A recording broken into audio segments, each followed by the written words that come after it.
the first to know Nsem-Pii TV. For ene Kwame Sefa Kayi ene Bernard Okoe, former member of parliament for Lezokuku, and a former health minister NHS AD Nkomo. Na ene Nkomo di omudi no efa John Dramani Mahama ene Catholic Bishops Conference Nsem-Pii HSA koso regarding the declaration of state of emergency in the fight against illegal mining. Na ene Bernard Okoe to Kwame Sefa Kayi and Mr. Kwame.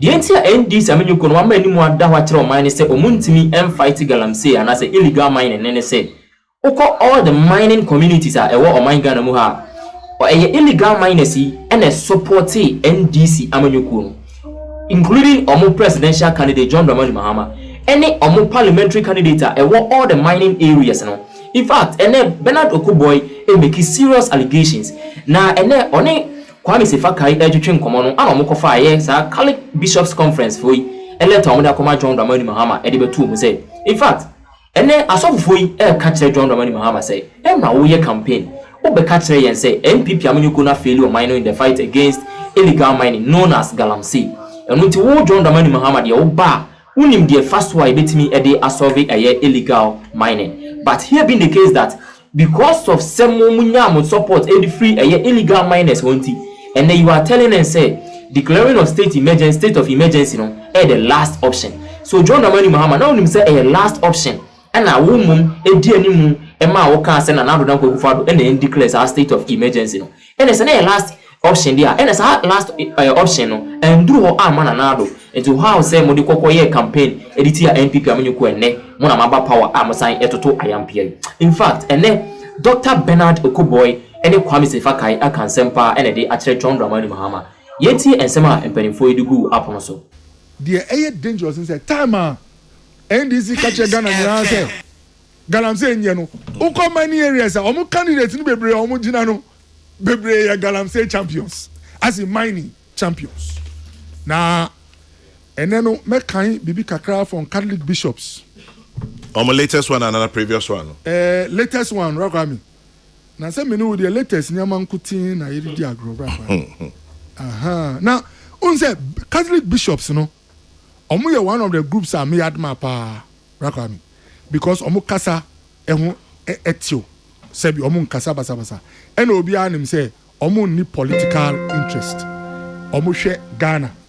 Say na me the honorable they share Ghana no. Now make quote some part of their speech. Omo see disturbingly, some politicians, members of parliament, municipal and district chief executives, chiefs, religious figures, and even members of our security services have been implicated. Shielding illegal operators for personal gain, granting illicit concessions, or remaining silent when duty demands bold speech. This betrayal of trust cuts to the very marrow of our national identity. We call such leaders to repentance without delay. Worse still, Galamsey has matured into a threat to national security.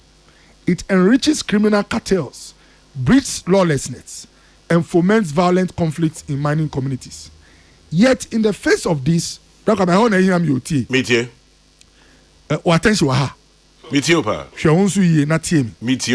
Yet, in the face of this, the President of the Republic,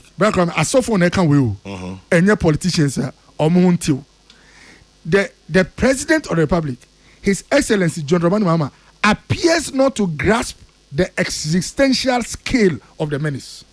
In both January and May 2025, delegations of our conference raised concerns directly with him, only to be met with unsatisfactory responses, focused narrowly on economic gain. At his mid-the-press session of 10 September, he dismissed calls for a state of emergency. Profoundly, this is troubling. As so far as say, almost share president now one can work from only with India. Maybe chill. Last election I call Sika NDC year campaign, especially in the mining areas and mining regions. Galamsey for home. Only with the right. Joseph Yamin say, in Crofona Moody or Mochino, Minamia National Organizer. Where more wounding or Muniama na Erico election into Musha Musi. Tony Blair in his book Oka Bibi Mekawa. Or see, even if you use dishonest means to win political power, it is okay to apologize, reroute, and use honest means to solve the problem. Or see, even if it is better to reroute. Me person you should reset. I know you should reset. Me brofo kasa. Kasa emma me ko position. Me shasa kasa na me fan chain. Oh, come on. Me person me this kasa no ebe ejuma e kai me yaw. Mate. But Tony Blair say who did dishonest means one fa kwan pass na onya tumi a se sa kwan no be se o man na o de free ho se tumi na bounce am. President Mahama utie ni kasa wa meet the press na braka meet the president Mahama me see wow papa we say that Galamsey on issues no but say no kasa no braka before 2024 election utie president Mahama on kasa za but afedie wa back kwan no so na remember example bi wa me ma another station braka me say obi so person on producer of this show and a campaign odi be to Cåught Asante no say ye ba ha yanyina yedi chicken baako any emo sebi stew kran ni hu na ono ba we ma ye chicken 2 chicken nso ebe free papa ye mu edru na odi stew account na bra kwa me ye gina nso 2 aba na ye yi Cåught free ha na obe di producer na fe de e ba show nso a emo kra o man Hausa koko obi se omo no se abucha yanyina ye baako na ye hwe kwa e be fa so a ye be di balance diet bra kwa me and say na yanyina be baako support sa producer no this wa apologize say kasa odi be yi Cåught ha no osre baka but what I say enti NDC to me Bob Brabi enka che say yakita to me wo soldiers sunti no say ya serious me brother Sam George and Opa Michiano ya serious within 1 week is enough to flash out these guys until means sa kasa no and convince all workers and sorry ntia na the next day no wa be ka che say ya nyina nya baako boys ni na ejuma gold ye no na discover hey ena enyuma utu sa nyuma nka sanka 30 40 anka 41.0 enya yi anka be betima 45 enti wa fon de didi amen na wa ye ho so asofo kasa kama bragami solutions I didn't the Oma found the agi I didn't that bragami Oma found the agi what's how much you azuma esro utina ocha ye ko enim enti solutions. The first free consultation. The first move I was a president in taking is within even his party. Also from when you know from Bonkomo. Your party for NDC more impression mukitani say because Sebi gold Galamsey scadio mobile power no. Enya dia ye betata. But I was say president in from John say massa say mudi mu jimu kra Ghana nti. Munhwe mu ye say we are going all out. Sa meeting ebe ma obi tse Joseph Yamin na kuma na ba form ama wakoka che gold for no say illegal no dey say ye kwaye any issue. That's the first point. The other one even parliament they have to meet. There must be a meeting in parliament. But I can say without any fear say 70 to 80% of almost all MPs that came from many areas okosha say no one kasa na omo ye involved in illegal mining one sha na ebia sky de omo buy no obi oye illegal kan enti sa kasa no so hia e wo ho senator Tony Blair kan no wa fa boni kwan so de agnya to mi no o de anya hwe sakra na boa na yam Ghana ni yi ena the other leg so I was saying meetings brother traditional authorities ahemfo oh now so ohini mpini ya sebi there are two things either ohini no sebi o ebia ogini royalties kakra from mining na ekoso no ana ohini no free aban kra aban fi no pacho enema me no okay ohini bi wo ha on pay de ekoso no na so ebia odi aban ana MC kasa obi anya den emfi no rakabi so government should meet the traditional authorities ehon no obenya feedback say omo ankasa ade no omo kan ana sebi omo di aban authorities police kasa omo mfi omo na rakabi sometimes when you want to solve a problem it's good to meet with those who are there then na me kasa onya ahemfobi na ebia for the whole year ska omo di top petrol edi omo nsem palace every omo ye mine nsem as in royalties you even have to think of how to support the chiefs so that so mama some support to Galamsey, they can withdraw their support. If Oyini over Takwa, Minka says an etiraka. Yeah, me too. Sky all the year, the whole year. Every boys your muye, mine your musense you, not less on your 400,000 or the year palace, any shaman is what. It's not enough to just come and tell him, say, Masa, a problem. You have to judge. Also, in Yankitan with you. Exactly. It's what I mean. Problem where the say President Mahama and free consultation Mama Nuya or call even national executive meeting. I want to back one shot or man wild. He said, Kwame, so say, Joseph, I mean, or committee. Your friend first catch and say, Obey, Abuche, Shana Wame, President Wild. But I mean, finally. Me can't wait. Nsem-Pii, I'll repeat it here. We a politician. Now instead of Uber resorted to a dream, brother friend, cognitive stimulation. Kwa niyama ube dream to solve a problem. We a politician now. First solutions embeji to me. Now so who resorted to say ube manipulating for emotion. Emotion just say why should say hano Galamsey no yadi emo bubufu. And to bazo Galamsey no enye obio to God. MPP ni now I found the power. Unsaka power now I feel the own peace of mind. The entire peace of mind say how to solve the problem. No, to make politicians, there are ways to go through to solve this problem. And me able to do. Number one, most people are illegal mining. No? The capital to invest in processor, yet wash go, they don't have the money. In fact, if you no cry one leg, but the point I'm making is say, denting a Tirano, Anglo Gold, those big ones, no, denting a moon sense around them.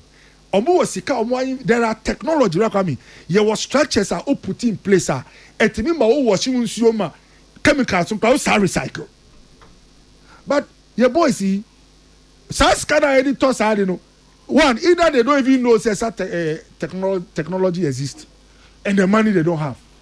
Any government that is serious about dealing with mining in Yamano, one, you have to ask yourself, what is being done elsewhere? What is the amount of money involved? How do you bring them together? When manifesto the last time, they had to read to us. But about you, be out to go there, Sebi or ye MPP. And then the Mr. Krama Ghana and say, national security, about Bemuda, only say national security boys, party boys are, yeah, Pekwan Bisu after the Bika Krama, brown, almost Ashanti, almost says soldier and so munyebi. Into almost sweavy green, no mind brown. And your friend, something like a soldier. Yeah, something like a soldier. Welcome, I the Omoya, I didn't cry, min kakama. Sikakani say, almost show me no pay one official soldier back. So your detailed national security. No, look at the two. Just only illegal. They were changing in illegal. The Mr. Magana said, Nancy, you call Forestry Commission office. I go catch a forestry officer and say, Mubo Jumado, Mun coffee. I was shanty reading. No inspection, no hygiene, and two months of coffee. Welcome. And I can say, still no, Omunam Ghana, Mestre. I'll repeat on the Blair. If you use dishonest means to get power, it's okay to reroute and use honest means to solve a problem. But first of all, come and apologize to all of us. Now, the Emma in Kransheba Kwame say, I no pay Ghana for multi million honorable. Where Futu are honorable, then the super and teacher cry. And the answer man say Futu. Omo multi no sebi omunya kwasera Kwame. Na no, omo no mu yi NDC ni John Mahama free 2016. Emo mu my vote ayen mu bi da. Sa Ghana for na eno mu hwe ye ni ye no mu ka say after 8 years no ye yi mu free ho e the NDC aba. Se wo free se unsa katumi na untie asofo untie Ghana for na on ye kukwasa bra kwa mi. Sa kukwasa no o kire bi wan hwa e be toye line mu ama Ghana for aka se mu mbra ye ogide se massacre na ye mfa o man no nhemu nse. Communities are to go there. One share parliamentary numbers basic form. One share crowd be opposition. Naba Kwame time Ekufado near Bri Prisia Wuni Valley Takwa communities are mining war all fighting in Yama boys ye chie bi mu niama no. Na obi afan chen ahun say hey papa we ni ye no voters bi wo ho amubuefu. say ye coin message bi a ebetimi agi aba basket no mo enti omo konchen ade omo kan say man say nyam na nkai o say enchi o penifo no mo to excavators omo no mo say prison mo de ye ba kra ya chimu kra be say den I release mu Kwame. If you have a national fight and a politician who can be a president as an opposition leader then John Dramani Mahama temika na openly not underground o say ye ba mo ya chimu kra say mo say environment no ebe mama kofie na nyam na mo say arrest e penifo no mo to machine no Kwame ukasa you can easily win over all those people na ya ku ama Ghana no na wan hwa ye ho akire that's exactly what happened in 2020 into watch here after 2020 no Ekufo to odi no say if even Senate Parliament here Christian Uni Valley takwa all the places were endangered. Now the worst part in say Okoe underground no catch here omo say be so mumu a oba outside na oshia middle class mining the say Ghana that illegal mining. Sorry, illegal mining but Okoe for na wakoji votes. Fast forward 2024. Hey, all of a sudden party Okoe from Cåught boys and say enyemu now we no na mo didi. In fact before I forget bakusu ana dangerous say omotimi kan wase aka say omo mo kita concession omo to go do Ghana sa ahwe mo man bo krokro anye mo so se mo didi concession ko betimi agibe ma mo. That's why boys need you from all those towns no omotimi borrow concession mo. They are not enye say by accident o eye nanu kasa free nkofo mo kita tumi ene never come 2024 NDC is so smart and skillful so omotimi convince the whole TUC in Ghana say masa Galamsey the old president so just now wo nsem otimi borrow areas no na short time no na braka we finish obi ana eno no wa stop Galamsey. Na Rakam time omo kasa no mo ya aware say unemployment and a youth omo ya idle ni nyina account na boys na eren eco pit no Rakam no mo ya aware say excavators in am backroom. NDC never spoke about kwan ebe fa so a ye betimi a stop Galamsey the omo ya ni say omo inside I'm say state of emergency and can stop Rakam state of emergency and a airline and a Rakam in fact the Emma me won say omo ye skillful ni say till you cross omo nko adwuma bi workers wa Ghana because of Galamsey.